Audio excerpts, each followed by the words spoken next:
about these terrible, terrible reunifications that you've all heard about, I'm sure.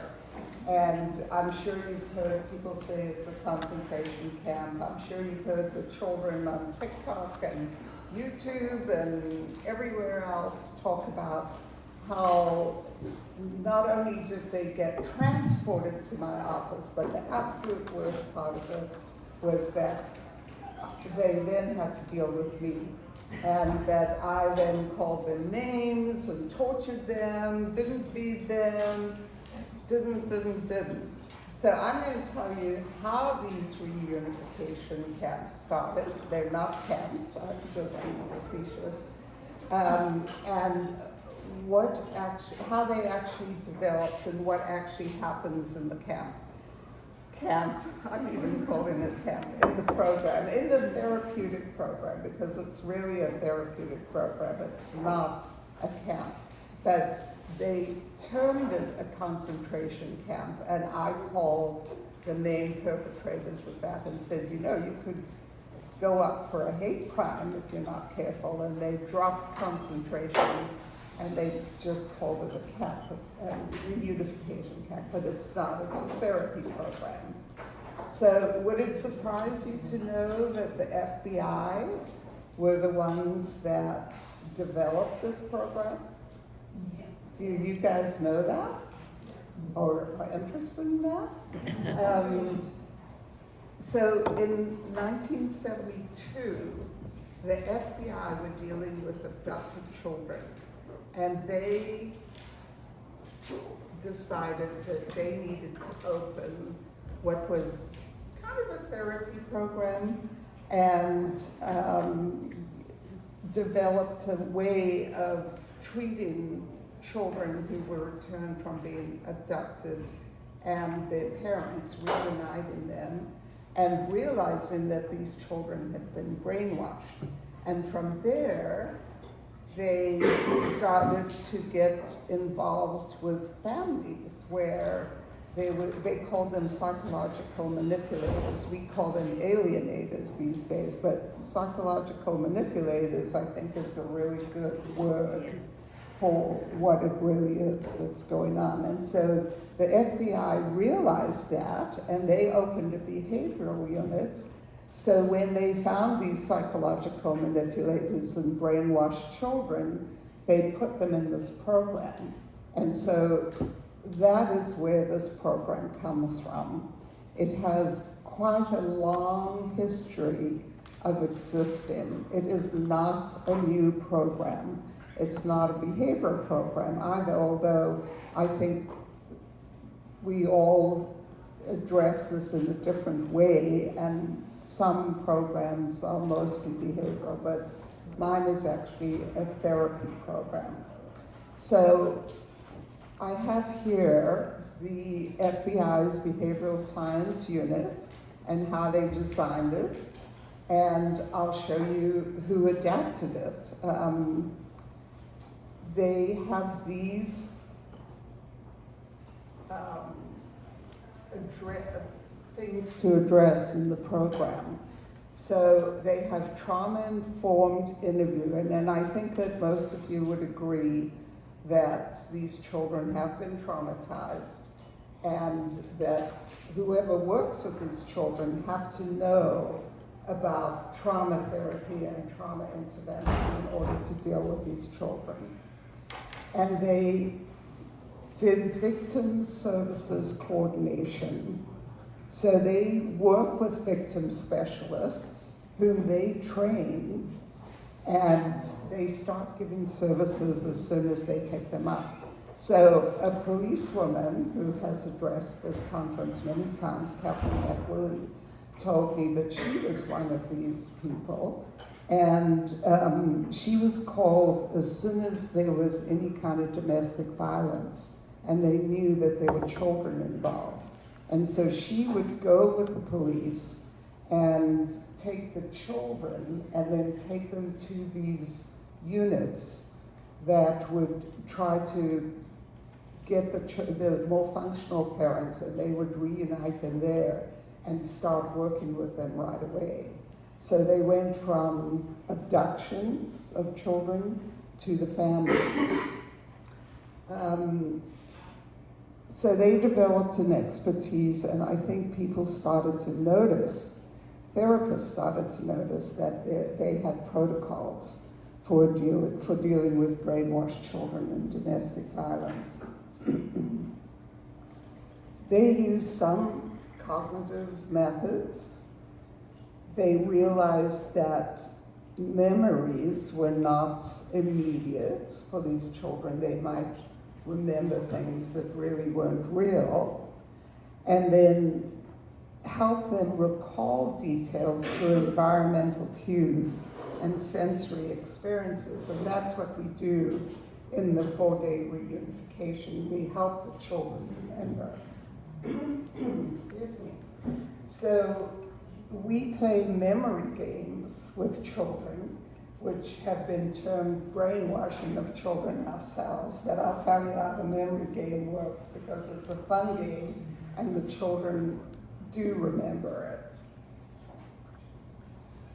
So they use understanding that the children were brainwashed, gentle reality testing. So I know that I have been accused of telling the children that they're liars and just burying their reality, but I'll tell you how we do that, and it's not burying their reality.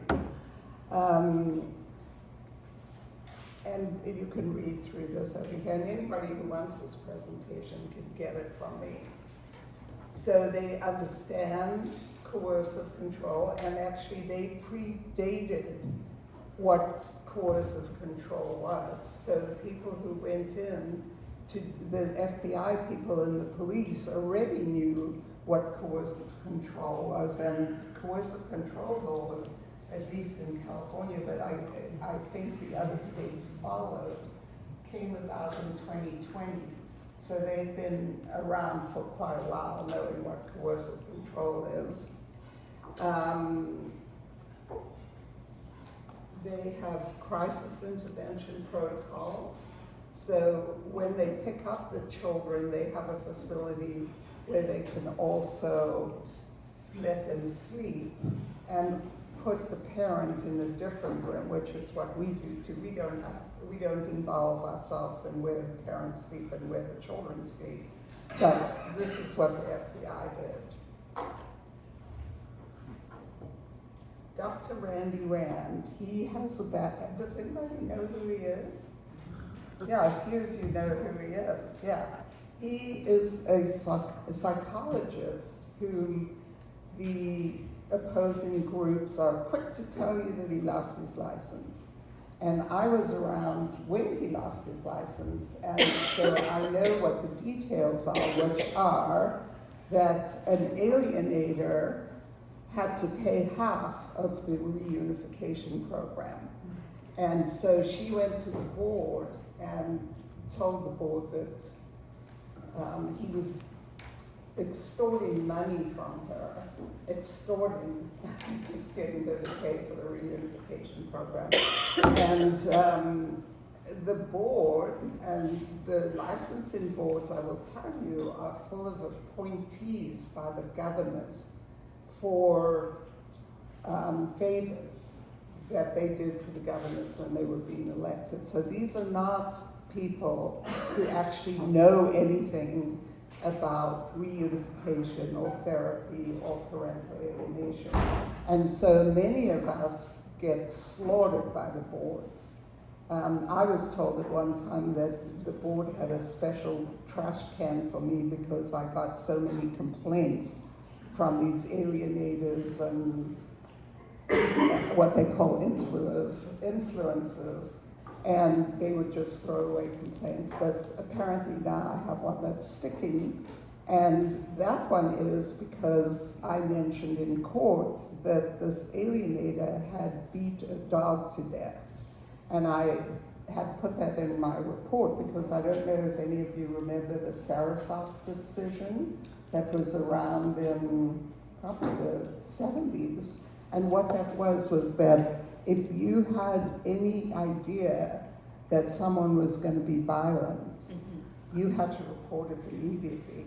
So I put this in the report, but the board is saying that this is a third-party accusation that I'm making of this alienator, and so, you know, they want to fine me and take away my license for a period of time. But I think what I'm going to do is hand in my license because I'm so tired, you know, of dealing with these accusations.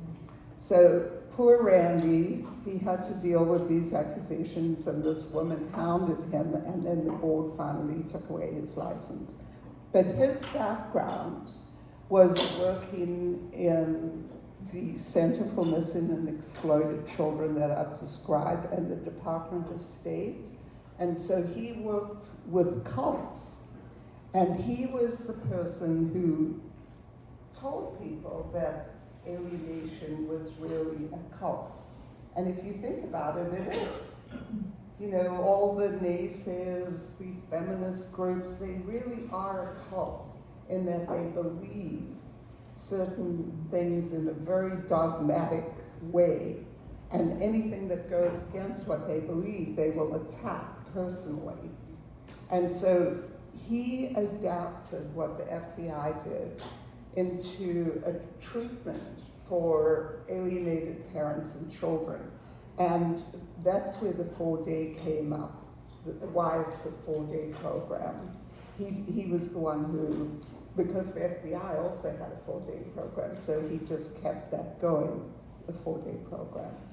And out of that came Family Bridges. How many of you are familiar with Family Bridges? Yeah. Has anybody taken the Family Bridges training? A couple of you, yeah.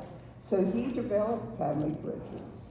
And I think from his, you know, theory came several of the other programs. My program is called One Family at a Time, but this is the Family Bridges program. And somebody might correct me, like Yvonne, since she owns and operates and trains people from Family Bridges, that what happens in it, what they do is they don't immediately put the children and the parents together. They have one day where they keep them separate, and then the children are shown videos. And I don't know exactly what the videos are, but they relax, I think, the first day, and then the second day they're with a parent, and then videos are shown on the second day as well, and this goes on through the program. So a lot of people call it a psychoeducational treatment program. There is a lot of success in these programs, and there's 2 programs that have been empirically tested, and there is scientific results on it. Family Bridges, these are the statistics, that it was 90 to 94% effective, and that was what the children said. And the parents who were also given these questionnaires, they said it was 99% effective. Either way, it's pretty high, wouldn't you say? These are the programs that I could come up with. I think there were many more, but because of the backlashes on these programs, I think a few of them caved. Like, for example, there was one in California that was sort of an equestrian program. Yeah. Yes. And, but they caved, and then there was another program where they had the alienator come with the alienated parents and the children, and they would actually stay at the program for a whole month. Can you imagine? A whole month for staying with the alienator. And it didn't work. There were no success rates to speak of. So, turning points, I think that most of you know Linda Gottlieb and Loretta Massey. They are the ones that are turning points, and they operate a 4-day program as well. And Conscious Co-Parenting is in Los Angeles, and that's Dorsey Cruder. And I don't really know about these other programs, or even if they still exist. But certainly Turning Points, Family Bridges, and One Family at a Time, it do exist. Dr. Richard Gardner, who knows about Dr. Richard Gardner? Almost all of you. Yeah. So Richard Gardner was the one in the 80s, the early 80s. He was a psychiatrist, a child psychiatrist, and he developed the theory of parental alienation. He was very much hated because he said that mothers were the alienating parent. I think that it's getting toward being even these days, that it's mothers and fathers, but he was accused of blaming mothers for alienating children. And so that's where the feminist group started to go after him. And he was accused of being a pedophile. Now there's someone here, Jody, who was actually one of his clients when she was a child. And she will tell you she knew his kids, and she was in and out of the home, and she saw him as a therapist. And never was there any pedophilia going on, but he was accused of being a pedophile. And various sentences have been lifted from what he wrote and misinterpreted, misconstrued, or maybe just misrelayed. After that, it's become a lot of misinformation about him. And so for all his good work, he died, I think, a pretty unhappy person because he was so maligned. And actually, I had the honor of being put in the same sentence with him. Dr. Lynn Steinberg and Dr. Gardner, and Melanie too. So these are the symptoms, the primary symptoms that he came up with of alienation. And I don't know if you've been to any of the groups where you learn what they are, you know what they are. But this is what you see in children. There's a campaign of denigration of the targeted parents, lack of ambivalence in the children, where they say in a very black and white way, yeah, my targeted parent did abuse me, or my targeted parent sexually abused me. They automatically support the alienator because, of course, they've been brainwashed. Borrowed scenarios are when a friend of the child will tell them that they've been sexually abused, and then the child will repeat it to the social workers, they're being sexually abused, and so it becomes a whole big issue. And that's a borrowed scenario. What does that say? Weak rationalizations, very weak rationalizations, like, for example, in one group I was in, this 11, 12-year-old child said that one of the abuses that her father heaped on her was that he took her to Hawaii to see her grandmother. And I asked her to explain how that was abuse. And she said, well, because he made me go. Well, do you like Hawaii? Yes. Oh, yes, I was so happy to be in Hawaii. Well, do you like your grandmother? Oh, I love my grandmother. I hadn't seen her for a while, and I was just so happy to see her.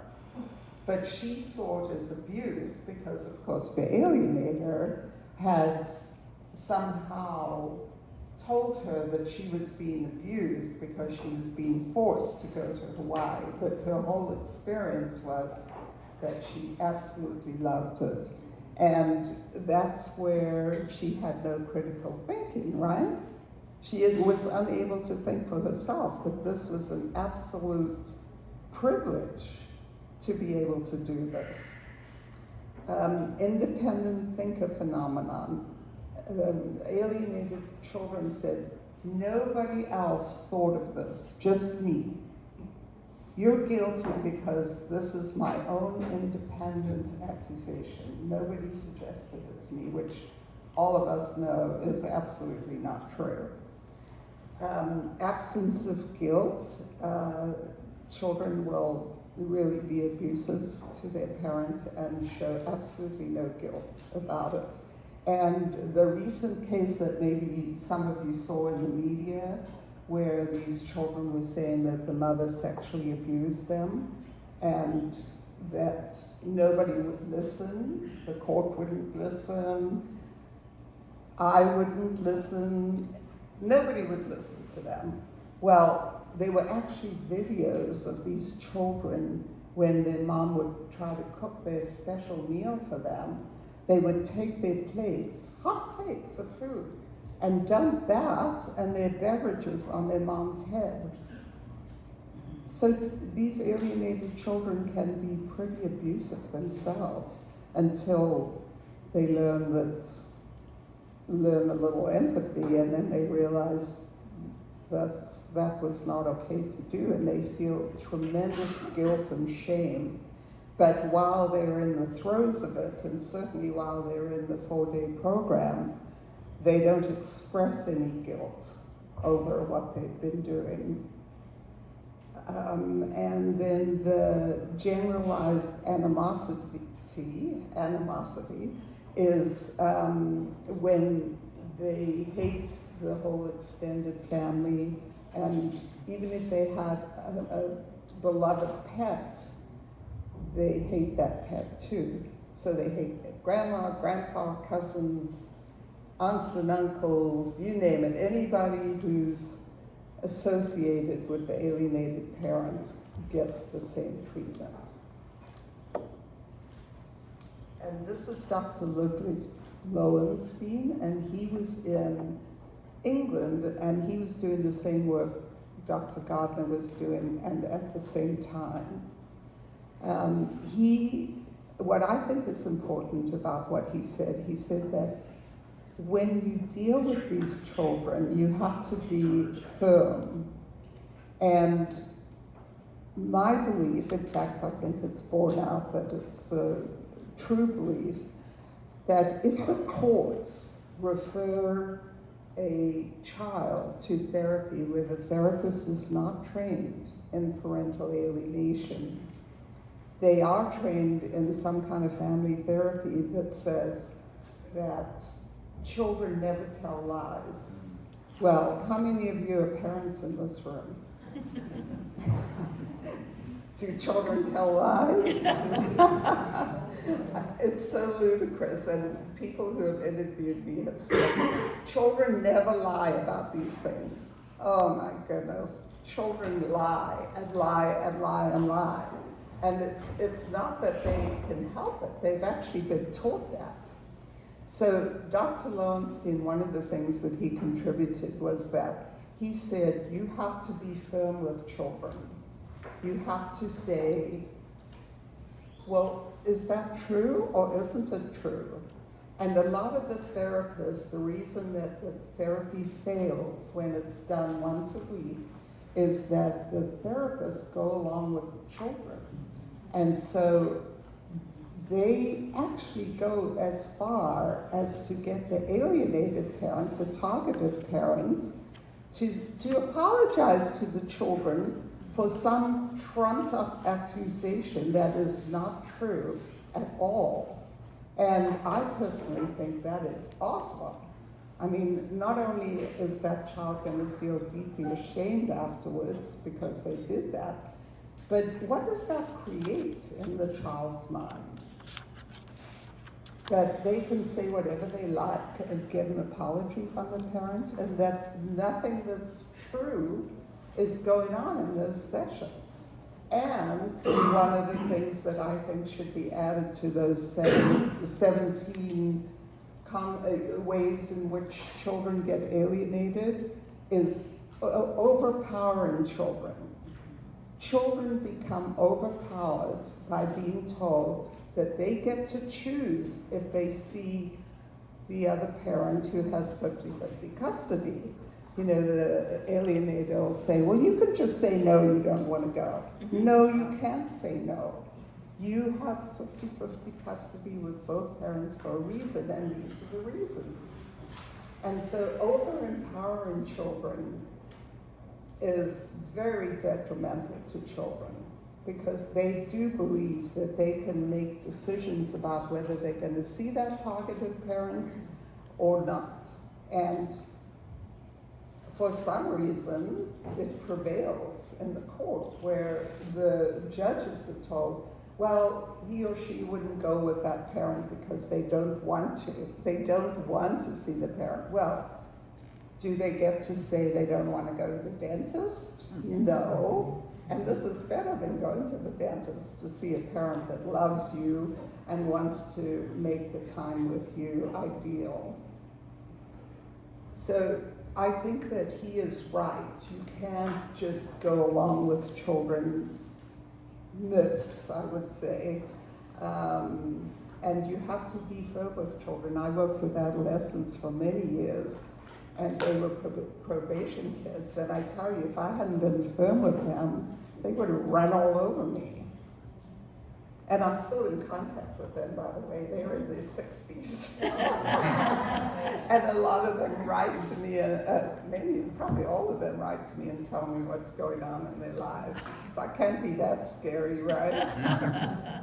So I just went through this forced apologies that these untrained therapists do. And I think that one of the main things that I'm interested in now, along with Charity, who's sitting there on her phone, Melanie, is that we're trying to create programs that are training programs for judges, for therapists, and to have continued education units. So they were attracted to taking these trainings, and that we would then institute them in the courts, so the courts would order these programs. Because I've been put in charge by the judges to choose therapists for the alienators and the children. And I asked them, well, what do you know about parent alienation? They know everything about parental alienation because they read something about it. Because I asked them, well, where did you read that? Oh, AFC put out a letter, and I read that letter. Well, that is not a trained therapist. And just because they list that as something that they have a skill in doesn't mean that they are a trained therapist. So they should be giving you their resume so you can see where they've been getting their training from. Is it from a conference like this? Is it from some programs that the AFCC actually did?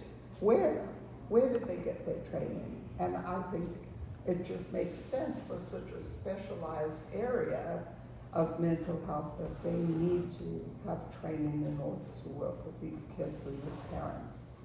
Because unfortunately you get to work with the alienated too.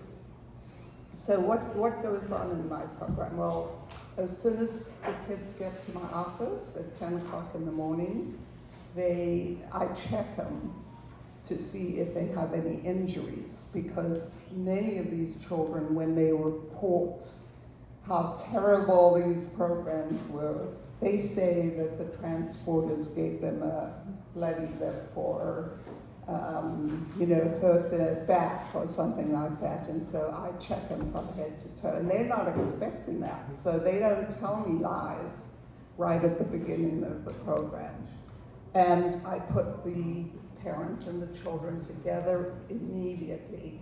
And I will tell you that the child has been telling the judge that they're going to kill themselves if they go to this program.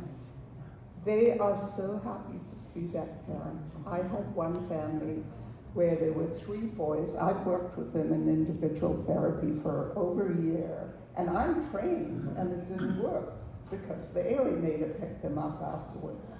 And so finally, after 6 years, I got the judge to say that they could come to my program. Well, the 3 boys arrived. The youngest one, he was 4 when he last saw his dad. Hadn't seen his dad for 6 years.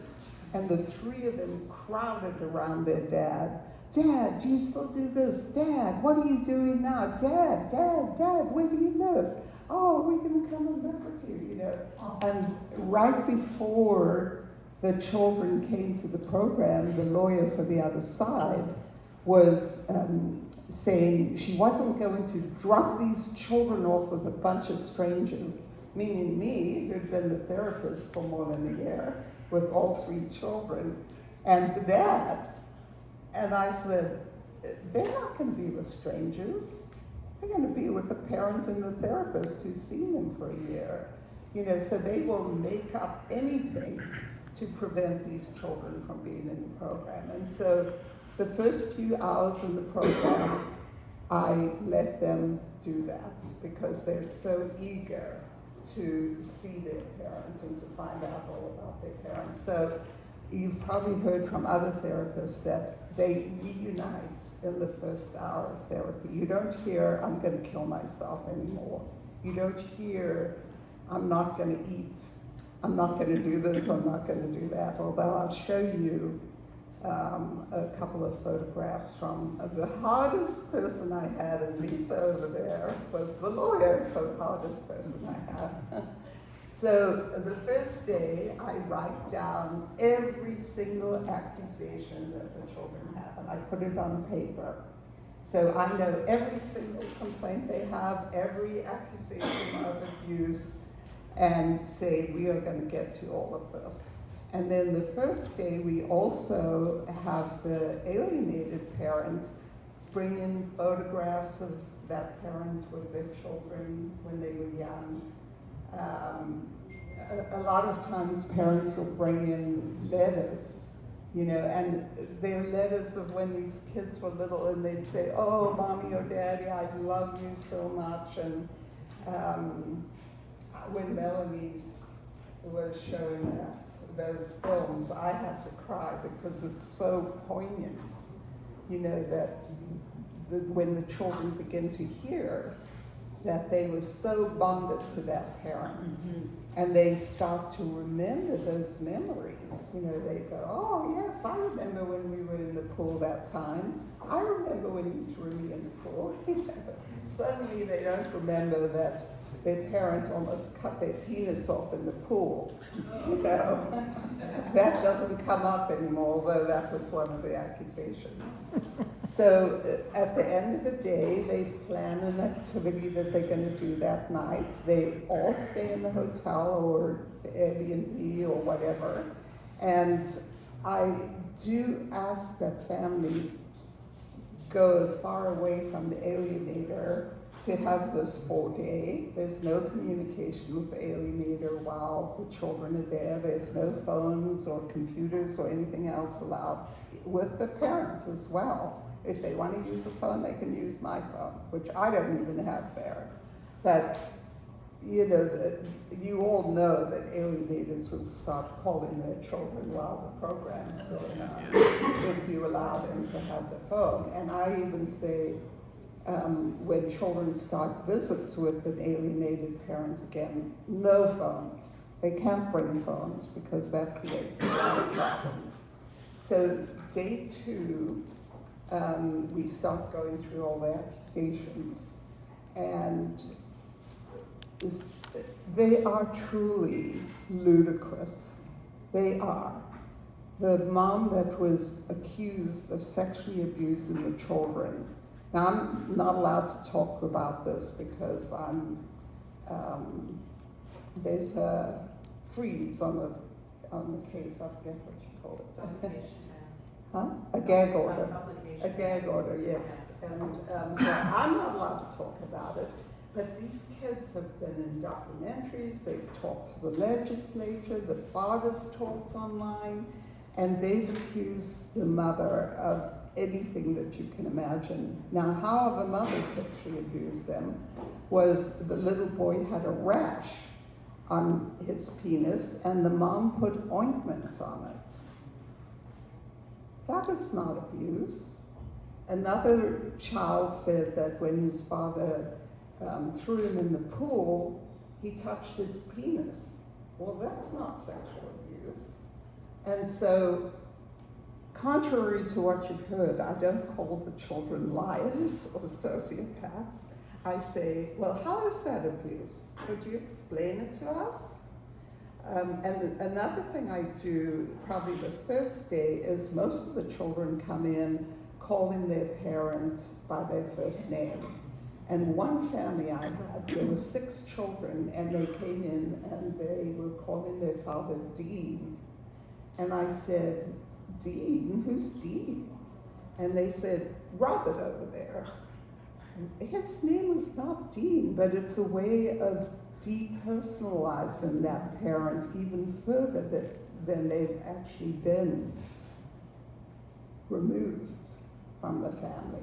And so one of the first things I do to create that natural power balance is that I say, while you're in here, you're going to call your parent mom or dad.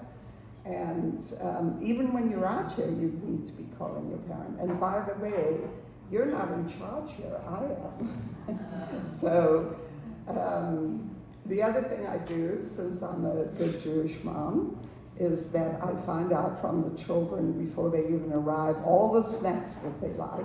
So they have every snack that they like. And I tell them right away when they come in at 10 a.m. that they can order anything they like for breakfast. And they probably already have breakfast, but they want, these shakes or something like that. But I do order them breakfast and lunch, anything they want. And if they get hungry before 4 o'clock, they can get that too. So we order it in. So these children, contrary to what you've heard, do not starve while they're there. And I do not make their food contingent on them talking. That's absolutely not true. So the second day we start talking about these accusations and what they remembered. So one little boy said, I remember that my dad beat my mom up. And I'm doing a calculation in my head, and I said, how old were you when your dad beat your mom up? Well, I was 3. 3. And were you in the room when that happened? No, I was sleeping in the hallway. But you remember it, right? Yeah, I remember it. My dad beat my mom up. Are you sure you didn't hear this? No. So this goes on and on. So I play this memory game with them once we've been through all the accusations. And I don't know if you've seen this memory game. It's on YouTube. And what it is that this guy gives you a bunch of numbers, and then you write them down as fast as you can. After that, you have a minute to do it. And then you get a bunch of names, you know that idea. And at the end, you go through what the right answers are, and you see who got the highest score. Well, even the parents and me can't remember enough to say that I have a perfect memory. In fact, we all fail it for the most part. So that just shows you that memory is not that reliable for adults as well as children. And I showed them that, and this is where some of the children said, I said they were liars. I didn't say they were lies, I said they couldn't remember. Nobody can remember that perfectly. And then I go back to the accusations and say, well, let's talk about these accusations again. Given the fact that none of us remember that well, what do you think now? So I get them to start critically thinking about things. And then we go into what cults are and what the Stockholm Syndrome is. These children all know about what the Stockholm Syndrome is. Does anybody not know what that is? No, everybody knows. So we talk about how maybe they were impacted by this kind of dynamic. And the children are very eager to do that. And then we talk about Jim Jones and drinking the Kool-Aid. And they all know about drinking the Kool-Aid. And so invariably it becomes one of the things that the children say, oh, I see, I drank the Kool-Aid. When they realize that things were not as they seemed. And I never bring up the alienating parent. I never say they lied. But I do try to get the children to see how they did indeed drink the Kool-Aid. The third day, we start showing the video called Welcome Back Pluto. Does anybody know about that? A couple of you, yes. And Welcome Back Pluto was developed by Dr. Richard Warshock, who was supposed to be here yesterday. And Pluto is a planet that was kicked out of the universe, but now he's back. And so that is how the parent is back in the family now. So he's included in their universe. And he has it divided into chapters, so you can stop at the end of each chapter and talk about what the chapter was about. And that's the first time that the children will hear the words parental alienation, because Dr. Warshock brings it up, not me. And the alienators would be shocked to know that I never talk about them. They are never mentioned in the full 4 days, and maybe that's very upsetting to them. So each day, the children then go on some fun thing, and every morning they come in and they want to talk all about it. And I actually have video of the family that I saw, that you all saw on TikTok and YouTube and everything else, where I say to the children, so how was the 4 days for you? And they're saying, oh, we had so much fun. And the transporters who, you know, got referred to as bullies and accused of everything, and who had black marks up and down their arms when they arrived, because I inspect them too. Oh, we love the alienators. I have met the alienators. They love the alienators, yes. But they love the transporters, and they talk about how they spend time playing with them and how much fun they had. And all the children had so much fun during this 3 days. And that's what I have a video of those children talking about how great it was and how much they loved seeing their mom and reuniting with their mom.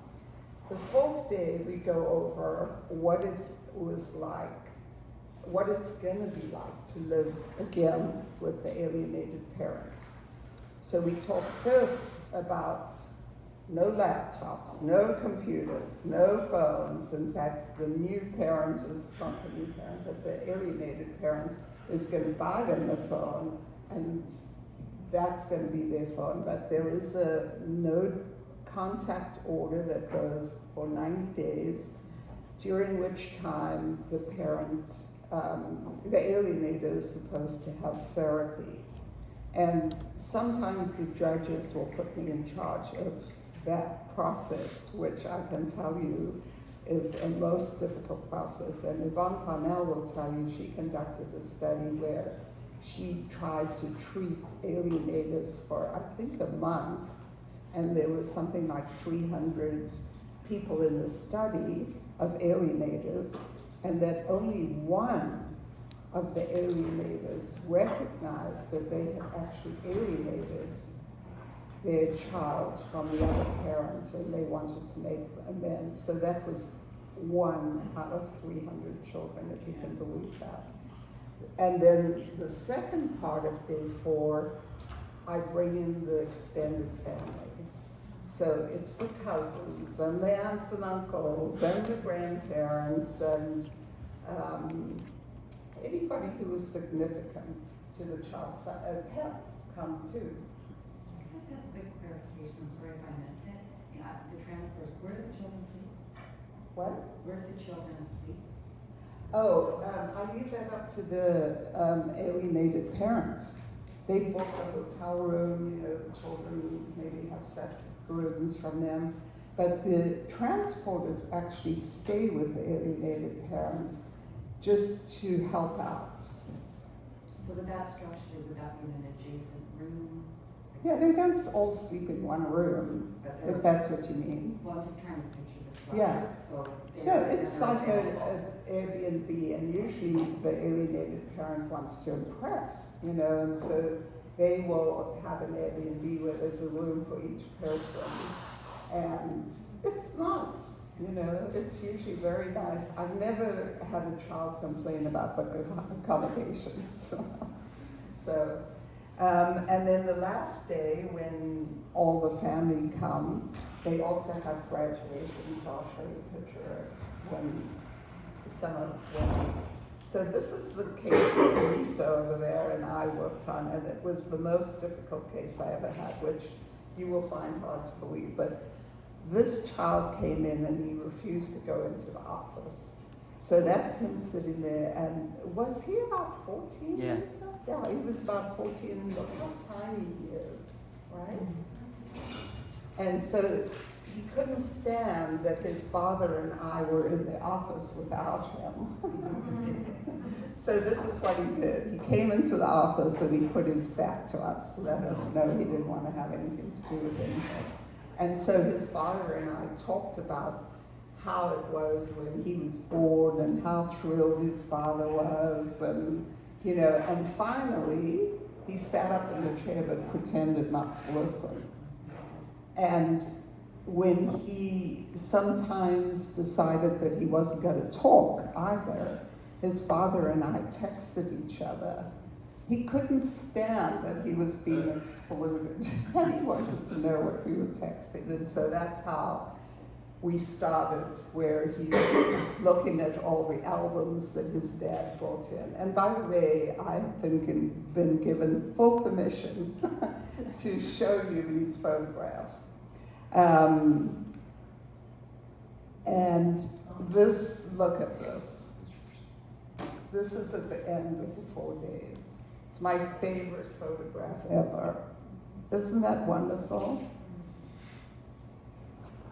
And this is the graduation with his extended family. Look how proud he is to get his certificate of completion. And then he went home with the dad, and Lisa can actually, how's it going, Lisa? It's going well. He lives in one town over from where the boy was going to school, and he's like, well, okay, I'm going to transfer schools. And I talked him out of that. I moved to Southern California when I was 15 and started as a sophomore, and that's hard to do. So I talked him out of that. So he kept his son at the local high school, and he's very glad he did that. He's very involved in drums, and he's in the robots group. I think the saddest part is that Mom was ordered into aftercare therapy. So the only time she sees the boy is in a therapeutic session. She hasn't done anything. Which is good. But that's the only time she sees him. It's been a year now. Yeah. And she hasn't moved forward to have unmonitored visits. Yeah, And my client would be refuses. happy. She just has mental challenges. She really does. So during the marriage, she was a hoarder. So that was a major trauma for the family. She had a separate refrigerator and freezer for the food she wanted. And a lot of this was happening during COVID, and she was fully masked with plastic protective gear, and she'd come to the courtroom, and at this point, people are not wearing masks, but so she was a very odd duck, really. And it's sad that she hasn't really improved or anything, because, you know, she was a very loving mother, but a disturbed mother, sadly, yeah. And he's doing really well. Yeah, my client's a very high-functioning parent. Yeah. He's wonderful, and he learned a lot, too. Yeah. They're Asian, and he was a bit strict, so he's lightened up on that, you Yeah. know. Yeah, things are going great for them. Yeah, good. I'm glad to hear that. And one thing I can say is that, you see how small he was right in the beginning? Well, he gained, was it 16 pounds Yeah. the first month he lived with his dad? Because he really didn't have anything really to eat, you know, when he was living with his mom. She wouldn't fix the food. There was something about food that, She just made odd foods. yeah, and he wouldn't eat it. So the first month he was living with his dad, he managed to gain 16 pounds, and then he joined some sports groups, and he was in some music band for the school. He made friends. I mean, you can see, is he a different kid? And that's from the days. I love that photo. Now this is the dad who had the 3 children. This is the youngest that he hadn't seen for 6 years. The mom was an alcoholic, and she would bring the children to me once a week. And of course, you know, the kids were acting out all over the place. And you can see all the you can see the snacks, right? And so, but the 4 days, it was just incredible with those children. They were so happy to see their dad, and they've been living with their dad now for 2 years, I believe. He says his life is really different. You know, he's schlepping kids to school and doing activities that he thought he'd never be able to do again, but he's so happy, and the kids are so happy. And unfortunately, Mom has been in and out of rehab. She's never seen the kids since then, although the dad says to the kids, you know, anytime you want to see your mom, I'll take you over, just let me know. And so far, that hasn't happened, but the dad calls me every now and again. And by the way, I tell the parents that I will follow them for a whole year. They can call me if they have anything. And they never do. I shouldn't say never, because one guy called me and said, my daughter's in the shower and my son wants to get in there and she won't get out. What should I do? That was what I was called about. And that's kind of the level. But mostly I get calls saying, oh, we're so happy, everything's going so great. I've never had a call, never, to say, you screwed up, things are not working. So I'm very happy about that. This is just, are we over? Just a little bit, huh? But this is what the science is behind the program, using the FBI methods. And they did a lot of research, by the way, a lot of scientific research. And I can give this to you if you want. But all the programs are evidence-based. They're all based on evidence. And it's long-term evidence. This is not a fly-by-night treatment plan like a lot of people try to claim. You know, they say it's not empirical, it hasn't been tested. No, Turning Points has been tested by Colorado University and Jennifer Harmon's program. And Family Bridges, of course, has been tested. And I think there's one other program that's used PARC. That's his evaluation system. But mine hasn't been evaluated yet, but I base mine on what I get from the other programs that I think really works. I think the fact that they never come back is pretty much a test for whether it works or not. This is an adult. Yes, thank you. People have asked me a lot since I started this project, what could have saved you as a child? I've thought about this deeply, and I've come to the conclusion someone would have needed to separate me from my alienating parents. Someone would have needed to reverse custody, to have no contact order in place, complete separation. Some people might think this is drastic, and if you do think this is drastic, I would just encourage you to research and try to understand more about what the child actually goes through. Yes, this would cause a temporary trauma, temporary hardship, suffering, but in the long term, this would have saved me. I wish someone had removed me from my mom. I wish that in therapy back then, they had focused on my relationship with my mom instead of my relationship with my dad. It comes back to psychological abuse, not being taken as seriously as physical or sexual abuse. Studies show that psychological abuse is just as harmful as any other type of abuse. So that's an alienated child, and their opinion on being separated from the alienating parent, which is something that many people criticize.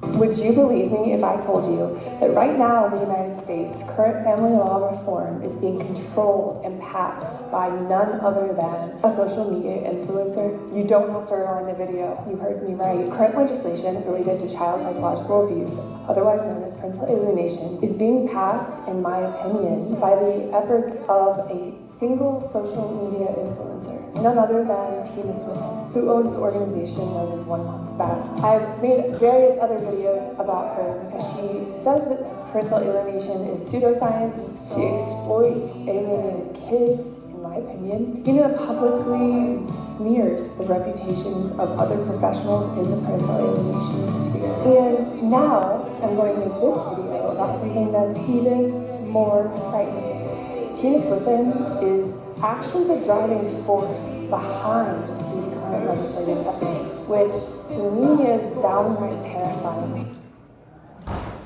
So in answer to why has this gotten such bad press, I would say that alienating parents have the most to lose. You know, they're the ones who are going to lose these children that they've been holding on to so tightly. And so they will do anything, and mostly what they do is attack the treatment people. I've heard from some of the lawyers this weekend that they are getting maligned as well. But essentially they put me out of business for a while, and I haven't even done any of these reunifications, which I absolutely love doing. So that's pretty sad. But I do still do expert witnessing. So that's it.